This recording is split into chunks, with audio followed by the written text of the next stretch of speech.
Bhavnagar LCB પેટ્રોલિંગમાં હતી ત્યારે કાળિયાબીડ પાણીની ટાંકી પાસે વિક્ટોરિયા ગેટ પાસે એક શંકાસ્પદ વ્યક્તિ બાતમીના આધારે મળી આવ્યો હતો, જેને પગલે ઇસ્કોન પાસે ઓરડીમાં રહેતા ચોકીદારના ઘરની ચોરીનો મામલો ઉકેલાઈ ગયો હતો। બાતમીને આધારે પાણીની ટાંકી પાસે વિક્ટોરિયા ગેટ પાસેથી અરવિંદ ચંદુભાઈ ગોહિલને રોકડ સોના ચાંદીના દાગીના 1,69,797નો મુદ્દામાલ કબજે લઈ નિલમબાગ પોલીસને સોંપ્યો હતો।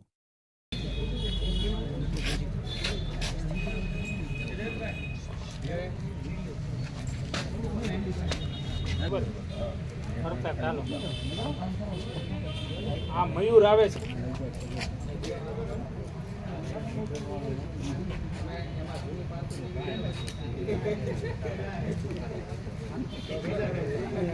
પેટ્રોલ ફોલો સ્ક્વોડના ઇન્ચાર્જ કૃણાલ પટેલ અને એમની ટીમને સૂત્રો દ્વારા એવી બાતમી હતી કે કોઈ માણસ પોતાની પાસે રોકડ રૂપિયા અને ચાંદીના દાગીના લઈ એ ડિવિઝન વિસ્તારમાં આવેલી પાણીની ટાંકીની આજુબાજુ આંટા મારે છે। તપાસ કરી એની પૂછપરછ કરતાં પોતે આ દાગીના અને રોકડ રૂપિયા કોઈ એક જગ્યાએથી ચોરી કરી અને લઈ આવેલાનું પોતે કબૂલેલું છે। આ અંતર્ગત એ ડિવિઝન પોલીસ સ્ટેશનમાં ગુનો દાખલ થયેલો છે। સમગ્ર બનાવની વિગત એવી છે કે આ આરોપી અલગ અલગ જગ્યાએ વોચમેનની નોકરી કરતો હોય છે।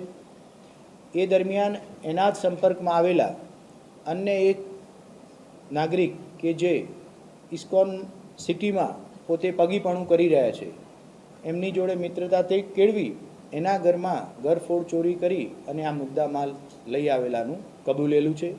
સમગ્ર મુદ્દામાલની વિગત જોઈએ તો 1,63,000 જેટલા રોકડ રૂપિયા અને ચાંદીના નાના મોટા દાગીના થઈ 1,69,000 જેટલો ટોટલ મુદ્દામાલ રિકવર થવા પામેલો છે।